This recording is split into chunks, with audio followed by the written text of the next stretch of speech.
व्रत क्यों रखती हैं? महिलाएं या फिर कुंवारी कन्याएं हो और या फिर कुंवारे लड़के हो, सब अपने मन चाहा वर वधु पाने के लिए व्रत रखते हैं, तो क्यों? इसके पीछे का कारण क्या है? देखिए, भगवान भोलेनाथ बहुत दयालु है। मैंने पहले भी कहा, दीनदयाल है, बहुत दयालु है जी। और भगवान भोलेनाथ को सूखा रूखा भाव से भी जी, फूल पत्ती, एक लोटा जल, जो कुछ भी आपके श्रद्धा से हो है, तो इनकी बड़ी विस्तृत पूजा की पद्धति जी, ठीक है ना। क्योंकि हम लोग रुद्राभिषेक कराते हैं, महामृत्युंजय करवाते हैं, रुद्राष्टाध्याय से बहुत कुछ होता है जी। लेकिन कुल मिलाकर के है कि जो लोग करवाते हैं, अब जानिए कि कौन क्या करवा रहा है, किसको क्या फल मिल रहा है। अच्छा, सबको अलग अलग पूजा का अलग अलग फल। जाहिर सी बात है, जिसको जो जरूरत होगा वो मांगेगा और पाएगा। जी जी। दुनिया भिखारी है ना, दाता तो केवल वही भोलेनाथ ही है।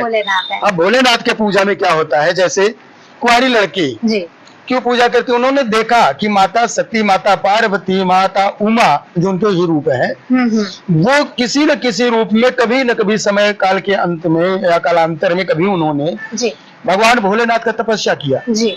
चाहे वो साग खा करके किया हो, सूखा पत्ता खा के किया हो, चाहे मालपुआ खा के किया, जो भी करके किया, उनका जैसा भाव रहा, जैसा आस्था रहा, उन्होंने पूजन किया। कई कई हजार साल तक, हमारे पुराणों में वर्णित है कि कई कई हजार वर्ष तक तपस्या माता ने किया, तो भगवान भोलेनाथ को पाई जी।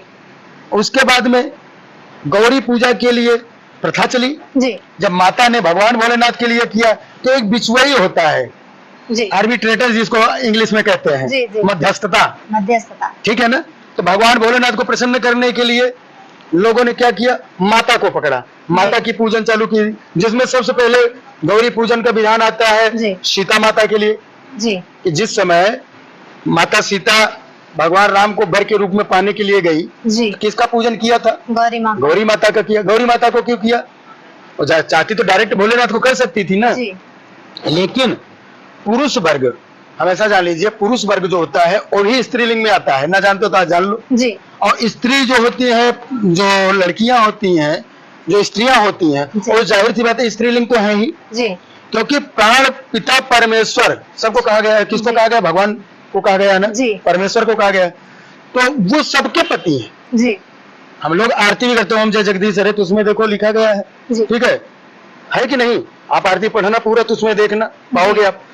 तो हम लोग भी चंदन लगाते हैं जी।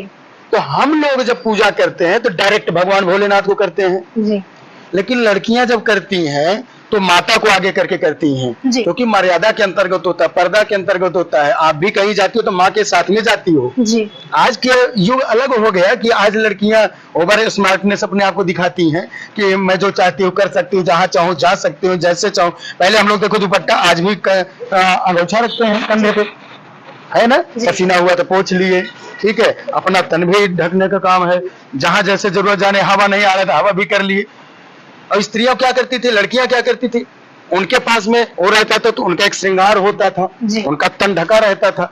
आज कोई लेकर के नहीं चलता है, तो धीरे धीरे बदलाव होता जा रहा है जी। इसीलिए जो समझदार लड़कियां हैं, औरतें हैं, वो अपने, जो औरतें हैं वो अपने पति को ही भगवान मानती है, ईश्वर मानती है। इसलिए हम लोग कहते भी हैं कि अपने पति का पैर छूना चाहिए, दूसरे पति का नहीं जी जी बिल्कुल। तो जो औरतें हैं वो जब भगवान भोलेनाथ की पूजा करने जाती है तो पहले अपने पति का करती है, वो जाती है तो गौरी मैया का करती है, तब भगवान भोलेनाथ का करते हैं, अनुमति लेकर के। तो आप लोग चाहती हो कि जैसे भगवान भोलेनाथ माता पार्वती को वर के रूप में मिले, इतना सुंदर वर मुझको मिले। लड़कियां यही चाहती है ना, कन्या यही चाहती है कि मेरा भी पति जो हो बहुत सुंदर हो, भगवान भोलेनाथ के जैसे हो, भगवान राम के जैसे हो, भगवान कृष्ण के जैसे हो जी। हाँ, तो इसीलिए कन्याएं जो पूजा करती हैं श्रावण में, सोमवार का व्रत रखती हैं, सोमवार का विशेष करके, क्योंकि भगवान भोलेनाथ का दिन है जी। भगवान भोलेनाथ के सारे दिन है, लेकिन विशेष माना जाता है। इस दिन जो कामना करके पूजा करता है जी बढ़िया भाव से, उसको भगवान भोलेनाथ तत्काल फल देते हैं।